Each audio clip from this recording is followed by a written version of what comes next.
Hello everyone, स्वागत है आपका हमारे नए वीडियो में। तो आई होप आपकी पढ़ाई अच्छे से चल रही होगी। तो आज जो हमारा है चैप्टर नंबर 3 ना, अप्लाइड केमिस्ट्री का, हम चैप्टर नंबर 3 डिस्कस करेंगे जो कि हमारा है वाटर। इससे पहले हमने आपका स्ट्रक्चर ऑफ एटम कंप्लीट कर चुके हैं। तो अगर आपने वो वीडियो नहीं देखी है तो प्लीज़ जाके उस वीडियो को देखिए। और हमारा जो आज का टॉपिक रहेगा वो हमारा चैप्टर नंबर 3 रहेगा, वाटर के बारे में। तो वीडियो को स्टार्ट करने से पहले ना सभी बच्चे कमेंट में यस या फिर प्रेजेंट टाइप कर दो। इससे मुझे पता चल जाएगा कि कितने बच्चे मेरी वीडियो को एक्चुअल में देखते हैं। तो बिना टाइम वेस्ट करे शुरू करते हैं अपनी वीडियो को। तो एक्चुअल में अगर आप देखें ना कि वाटर, आपको नाम से समझ आ रहा होगा कि वाटर होता क्या है। वाटर मतलब जिसे हम डे टू डे लाइफ में यूज करते हैं। वाटर यानी कि पानी, जिसे हम अपने डेली लाइफ में यूज करते हैं ना। तो उसके बारे में हम कुछ चीजें आज डिस्कस करेंगे। इसमें आपका पहले इसका कुछ इंट्रोडक्शन देख लेते हैं। In 1781, a scientist named Henry Cavendish proved on the basis of experiments that water is actually a compound made up of hydrogen and oxygen। मतलब 1781 में आपका एक साइंटिस्ट था ना, हेनरी केवेंडिश। यहाँ पे मैंने स्पेलिंग लिखी हुई है, हेनरी केवेंडिश। उन्होंने प्रूव करा था एक्सपेरिमेंट के बेसिस पे। मतलब एक्सपेरिमेंट उन्होंने परफॉर्म करे थे, उसके बाद उन्होंने जो निष्कर्ष निकाला ना आपका, वो ये था कि जो आपका पानी है ना, यानी वाटर, वो एक्चुअली एक कंपाउंड है। मैंने आपको कंपाउंड तो बता रखे हैं ना, कंपाउंड क्या होते हैं। कंपाउंड आप है आपका हाइड्रोजन और ऑक्सीजन का। जो मतलब एक कंपाउंड आप कह लो जिसमें दो या दो से अलग एटम्स, दो या दो से ज्यादा अलग एटम्स या फिर मॉलिक्यूल्स प्रेजेंट होता है ना, वो आपका कंपाउंड कहलाता है। तो इस ये जो आपका मिक्सचर होता है ना वाटर, वो एक्चुअली में वो क्या होता है, उसमें कुछ नहीं, आपका बस हाइड्रोजन और ऑक्सीजन होता है। About 3/4 of earth surface is covered with water. ये तो आपका बेसिक आपको पता होगा कि जो हमारा 3/4 जो हमारे धरती का सरफेस है ना, वो पानी से कवर है। We can receive water through 3 main sources. जो आपके जहां से आपको पानी मिलता है वो 3 मेन स्रोत हैं, यानी सर सोर्सेस हैं आपके। पहले आपका ग्राउंड वाटर, दूसरा रेन, तीसरा आपका सरफेस वाटर। अब हम इस चैप्टर में ना हम बेसिकली क्या पढ़ेंगे, जो आपके वाटर होते हैं वो कितने टाइप्स के होते हैं। आपने देखा होगा ना कभी कि हम सॉफ्ट वाटर कहते हैं या फिर हार्ड वाटर कहते हैं। हार्ड वाटर यानी कि जिससे हम आज पी नहीं सकते, या फिर जो हमारी दिक्कत करता है अगर हम उसे यूज करेंगे डे टू डे लाइफ में। तो यहाँ पे हम वही समझेंगे वाटर की हार्डनेस होता क्या है।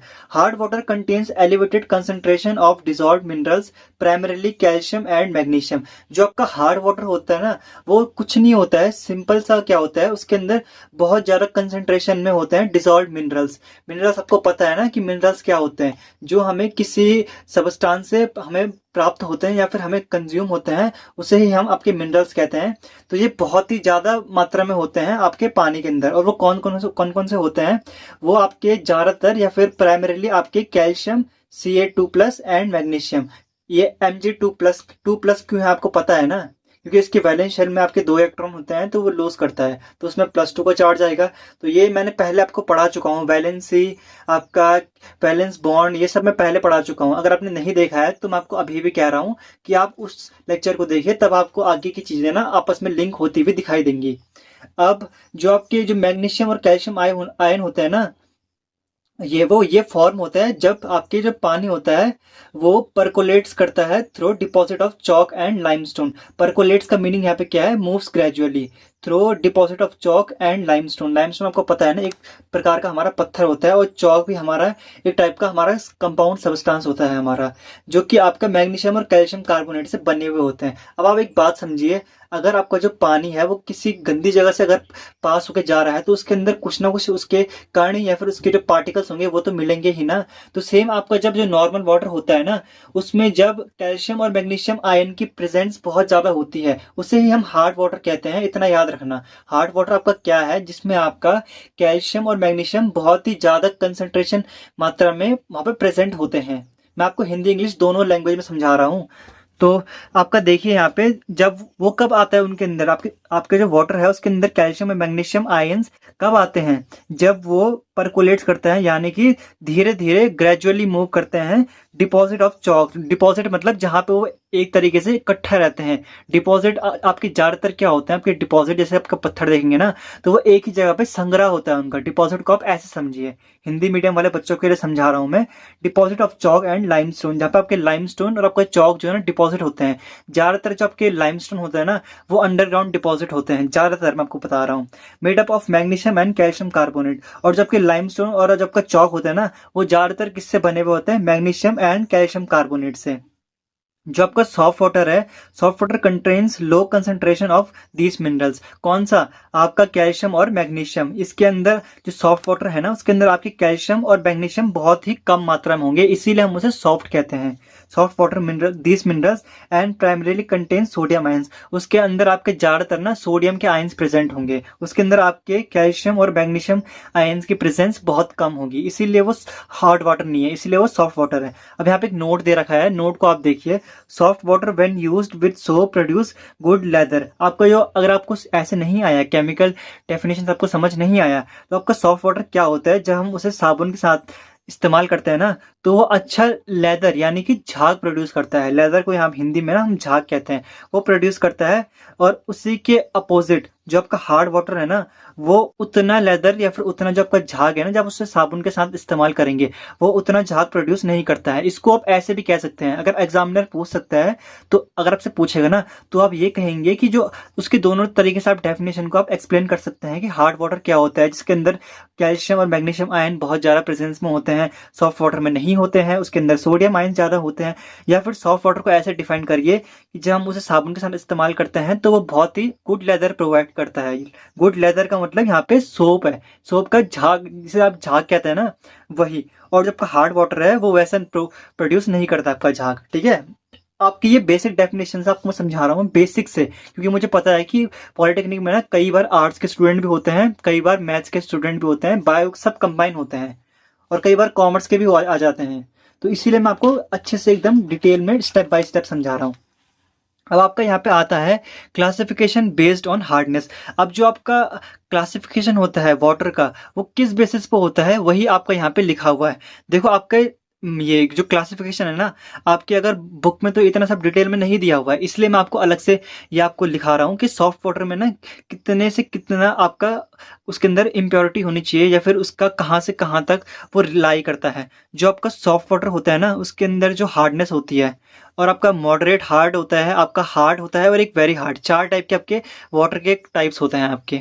तो जो पहला सॉफ्ट वाटर होता है, उसके अंदर हार्डनेस का लेवल क्या होता है? उसके अंदर 0 से 60 मिलीग्राम पर लीटर होता है हार्डनेस का लेवल। आप ये मेजर करने का एक तरीका होता है। दूसरा जो आपका मॉडरेटली हार्ड होता है, मतलब ज़्यादातर इतना नहीं होता है, नॉर्मली सॉफ्ट वाटर से थोड़ा सा ज़्यादा हार्ड होता है, लेकिन हार्ड वाटर से थोड़ा कम होता है, इसीलिए यहाँ पे मॉडरेटली लिखा हुआ है। उसकी जो वैल्यू होगी वो 60 से 120 मिलीग्राम पर लीटर होगी, उसकी हार्डनेस के लेवल। जो आपका हार्ड होगा एकदम, उसका तो होगा 120 से 180 mg पर लीटर, mg मानी मिलीग्राम आपका। और जो वेरी हार्ड होगा वो 180 मिलीग्राम पर लीटर से बहुत ज़्यादा होगा। मतलब वेरी हार्ड को ना आपको इसको ना हार्डनेस को कम करना ही पड़ेगा, तभी आप इस वाटर को इस्तेमाल कर पाएंगे। जो आपके वेरी हार्ड हो गए और हार्ड हो गए, मॉडरेटली हार्ड को तो आप नॉर्मल इस्तेमाल कर सकते हैं, लेकिन हार्ड वाटर को और वेरी हार्ड वाटर जो आपका होगा ना, उसके अंदर आपको हार्डनेस को रिमूव करना ही पड़ेगा। अब हार्डनेस को रिमूव कैसे करेंगे, तो उसके भी यहाँ पे टाइप्स दे रखे हैं। यहाँ पे आपका आता है टाइप्स ऑफ हार्डनेस।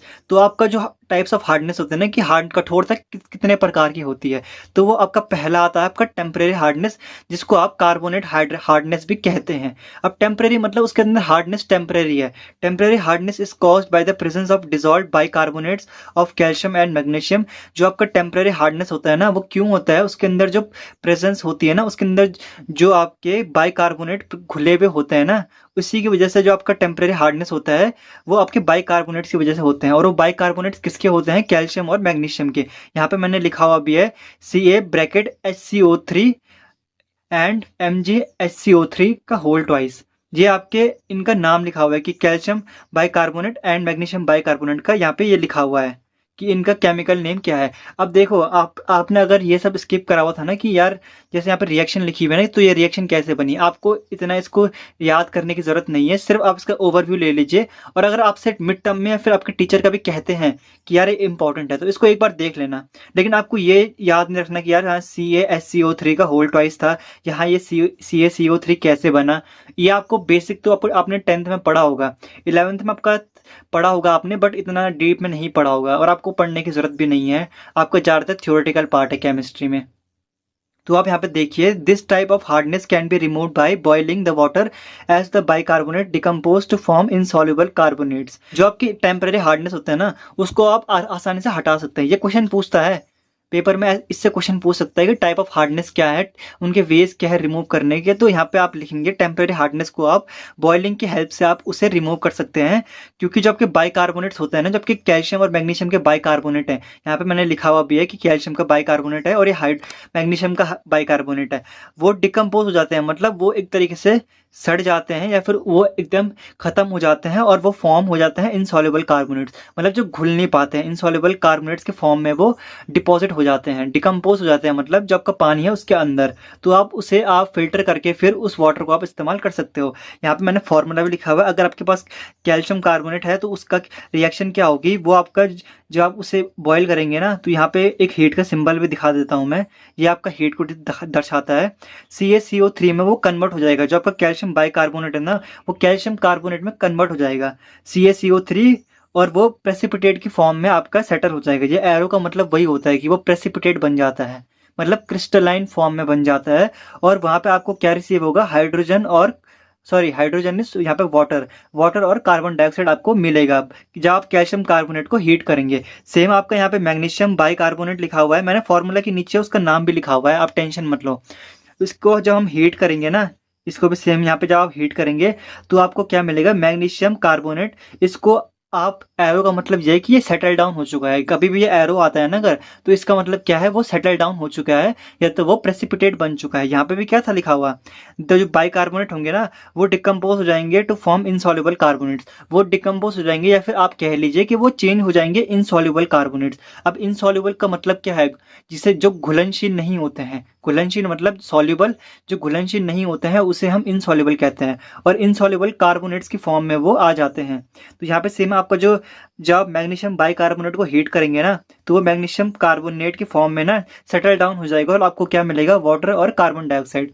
बेसिक से बता रहा हूँ, अगर किसी को फिर भी नहीं आता है, कोई डाउट होता है तो कमेंट करो। कमेंट करने से क्या होगा ना, मुझसे पहले हो सकता है कोई स्टूडेंट आपके कमेंट का रिप्लाई कर दे, वैसे तो मैं कर दूंगा रिप्लाई, बट हो सकता है कि आपका कोई डाउट हो जो अदर स्टूडेंट को पता होगा, तो उससे उसका भी मतलब उसका डाउट और उसका वो भी ना क्लियर हो जाएगा एकदम। अगर आप कमेंट करेंगे तो उससे क्या होगा कि दूसरे स्टूडेंट को भी पता चल जाएगा कि यार इसको ये डाउट था तो मैंने क्लियर करा, तो उसे लगेगा कि यार ये क्वेश्चन कभी पूछ सकता है पेपर में या फिर कभी आ सकता है। तो इसीलिए मैं आपको कहता हूँ कि यार आपका ना एक दूसरे से कम्युनिटी बिल्ड करने के लिए ना आपको कुछ चीज़ें खुद स्टेप करने पड़ेंगे, खुद से कमेंट डाउन करो अगर आपको समझ नहीं आता है। दूसरे टाइप की हार्डनेस आती है ना, वो आपकी आती है परमानेंट हार्डनेस। यहाँ पे लिखा हुआ है नॉन कार्बोनेट हार्डनेस, इसके अंदर आपके कार्बोनेट्स प्रेजेंट नहीं होंगे। ये आपका परमानेंट हार्डनेस जो होगा ना, अगर कार्बोनेट प्रेजेंट होते हैं तब तो उसे आप बॉइलिंग के मेथड से आप उसे रिमूव कर सकते हैं।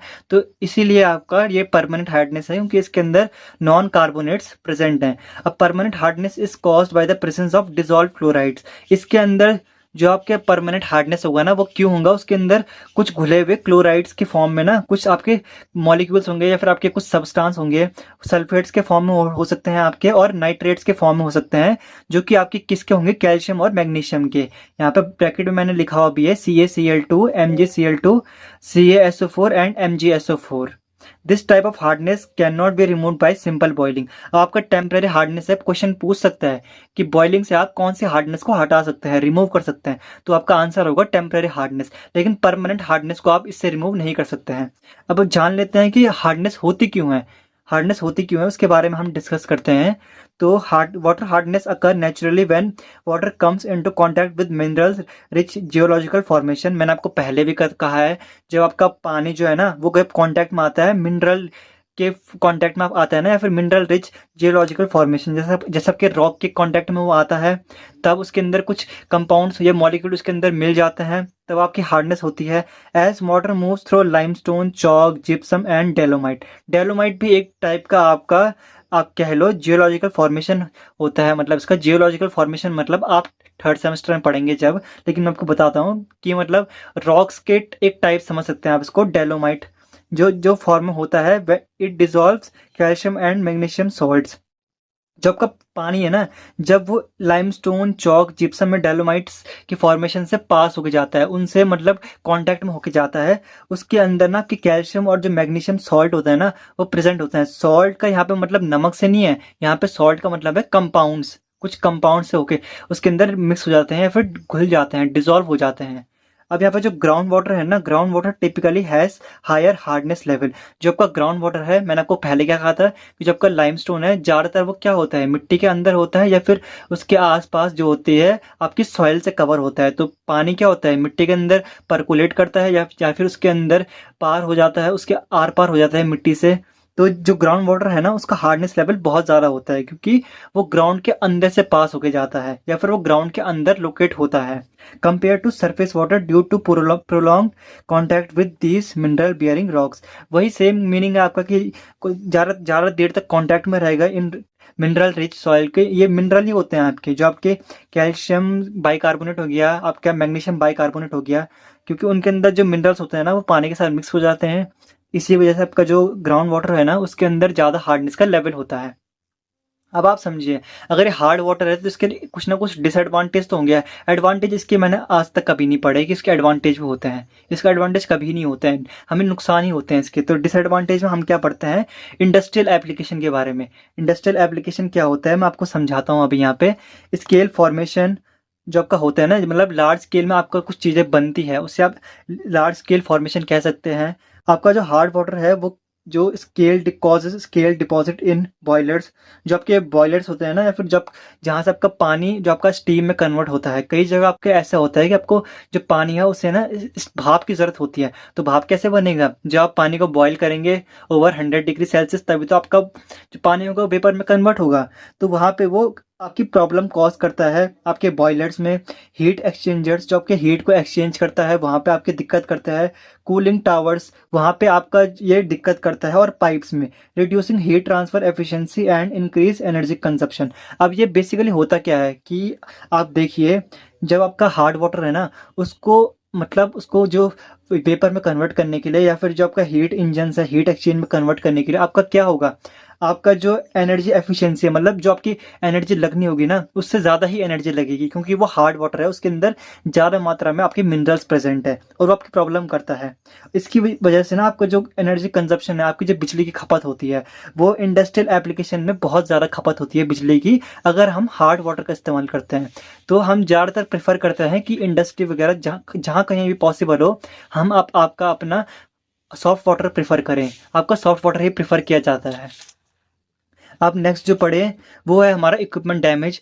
अब आपको पता है कि scale buildup leads to blockage.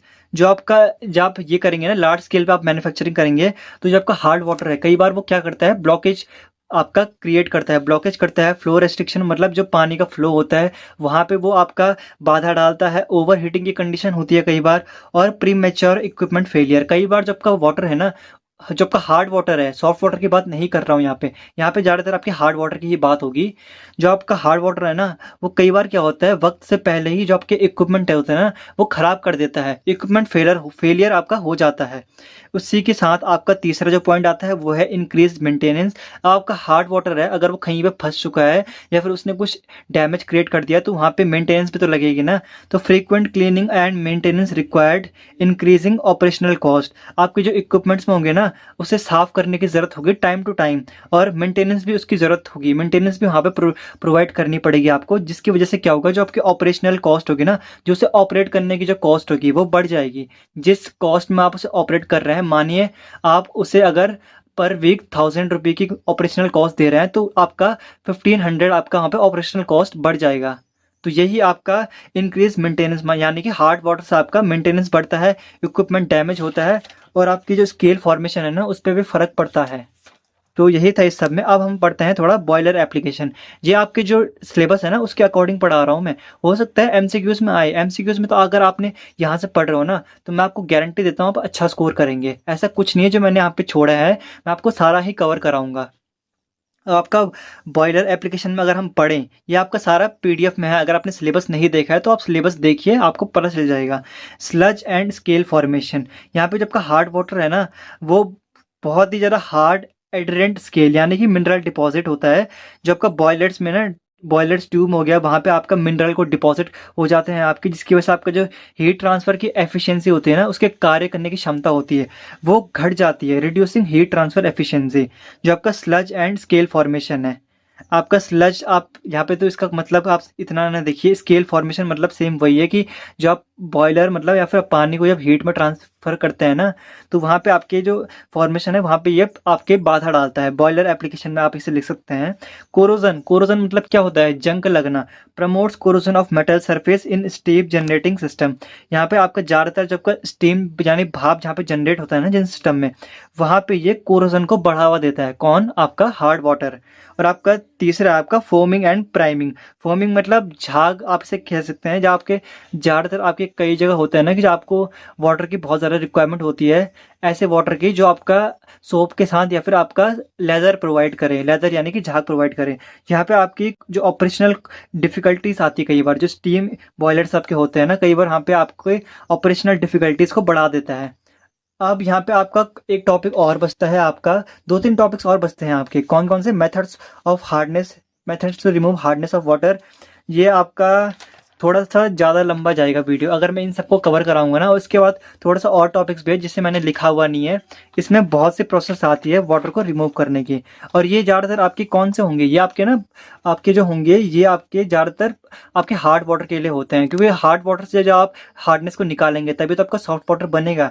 तो ये सारे मेथड्स हैं, इनमें से कुछ पेपर में पूछ सकता है डेफिनेशन में, यानी कि आपका क्लैर्क्स प्रोसेस जिसे आप लाइम ट्रीटमेंट कहते हैं, लाइम सोडा प्रोसेस आपसे कभी पूछ सकता है, या फिर आपसे क्या पूछ सकता है, आपसे पूछेगा कि आपका परम्यूटेड प्रोसेस क्या होता है। ये आपसे अगर पूछेगा तो अच्छी बात है, मैं आपको पढ़ा दूंगा। अगर नहीं पूछेगा कोई बात नहीं, मैं इसे फिर भी आपके नेक्स्ट लेक्चर में कवर कर दूंगा। तो अगर आपको वीडियो ना थोड़ा भी पसंद आई हो तो यार वीडियो को लाइक कर देना। और मैंने आपको क्या कहा था कि वीडियो को आप कमेंट करना, अगर आपका कोई भी डाउट बचता है, इस वीडियो से रिलेटेड कोई भी डाउट बचता है ना, तो उसे आप कमेंट करना, मैं आपके कमेंट का रिप्लाई करूंगा। और अपने अटेंडेंस लगाना मत भूलना, यस कमेंट कर देना, ताकि मुझे पता चल जाए कि कितने स्टूडेंट्स इस वीडियो को देख रहे हैं, ठीक है। एंड अगर वीडियो अच्छी लगी हो तो सेम चैनल को सब्सक्राइब कर देना। एंड मिलते हैं हम अपनी नेक्स्ट वीडियो में।